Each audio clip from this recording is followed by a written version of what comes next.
Tan Malaka lahir pada tanggal 2 Juni di tahun 1897 di Nagari Pandang Gadang, Suliki, yang sekarang telah menjadi kabupaten 50 kota di Provinsi Sumatera Barat. Saat lahir sebenarnya Tan diberi nama Ibrahim, namun karena keluarganya berasal dari semi bangsawan yang turun dari darah ibunya, maka seiring Tan Malaka tumbuh, ia otomatis akan mendapatkan gelar kebangsawan dan bernama lengkap Ibrahim, gelar Datuk Sultan Malaka. Ayah Tan Malaka bernama H.M. Rasad Caniago dan ibunya bernama Rangkayo Sinah Simabur. Ibu Tan Malaka adalah seorang putri dari tokoh terpandang di kampungnya dan ayah Tan Malaka adalah seorang mantri kesehatan yang pernah bekerja untuk pemerintah daerah setempat. Berorientasi pelayanan, Tan Malaka sangat menekankan pentingnya pendidikan bagi buruh. Ia mendirikan sekolah-sekolah rakyat dan menulis buku seperti Madulog agar buruh tidak menjadi tenaga kerja, tetapi juga pemikir dan pemimpin perjuangan. Menurutnya, tanpa pendidikan, buruh akan terus berada dalam lingkaran penindasan dan tidak bisa mengambil peran strategis dalam perubahan sosial. Accountable, khususnya dalam kisah Tan Malaka dapat ditemukan prinsip integritas dan konsistensi perjuangannya yang terbuka dan bertanggung jawab terhadap rakyat.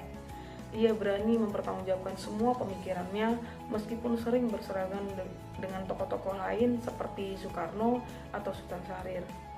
Tan Malaka menolak perundingan yang menurutnya merugikan kemerdekaan Indonesia seperti Perjanjian Linggarjati. Ia tetap Tan Malaka memiliki sosok yang kompeten dan harmonis. Ia adalah tokoh revolusioner Indonesia yang dikenal memiliki kemampuan berpikir luar biasa, menguasai banyak bahasa asing, dan aktif menulis karya-karya penting yang menjadi referensi perjuangan kemerdekaan. Salah satu karyanya yang terkenal adalah Madilog, yang menunjukkan kapasitas intelektual tinggi serta daya nalar kritis dalam menghadapi persoalan bangsa. Inilah bukti bahwa Tan Malaka adalah sosok yang kompeten, tidak hanya dalam ilmu pengetahuan, tapi juga dalam strategi perjuangan dan pendidikan politik rakyat. Di sisi lain, Tan Malaka juga menunjukkan sikap harmonis dalam perjuangannya. Meskipun ia sering berbeda pandangan dengan tokoh-tokoh lain, ia tetap menjunjung tinggi persatuan dan keutuhan bangsa. Ia tidak memecah belah, justru berjuang untuk merangkul semua golongan dalam satu tujuan. Tan Malaka adalah tokoh revolusi yang adaptif dan penuh loyalitas. Ia bisa atau mampu menyesuaikan diri dengan berbagai lingkungan dan keadaan maupun di berbagai negara. Ia menyerap ilmu pengetahuan dan strategi perjuangan dari luar yang kemudian ia terapkan untuk memperjuangkan kemerdekaan Indonesia. Meski sering berbeda pandangan, tapi Tan Malaka tetap setia pada cita-cita bangsa, yaitu menjadikan bangsa Indonesia yang merdeka dan berdaulat. Ia tidak mementingkan kekuasaan, tidak mencari kekuasaan, tapi berjuang demi kepentingan rakyat. Sikap adaptif dan loyal dari Tan Malaka ini mencerminkan nilai-nilai luhur yang patut kita teladani, terutama bagi kita yang mengabdi untuk negeri.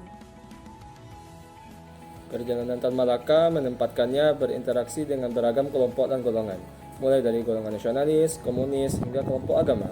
Meskipun ia memiliki pandangan ideologis yang kuat, ia tidak segan untuk berkomunikasi dan bahkan bekerja sama dengan mereka yang berbeda pandangan. Selama itu sejalan dengan semangat anti-kolonialisme, seperti usahanya untuk membangun persatuan nasional yang melalui gagasan murba atau musyawarah rakyat besar, yang bertujuan menyatukan seluruh elemen perjuangan tanpa memandang afiliasi politik ataupun ideologi.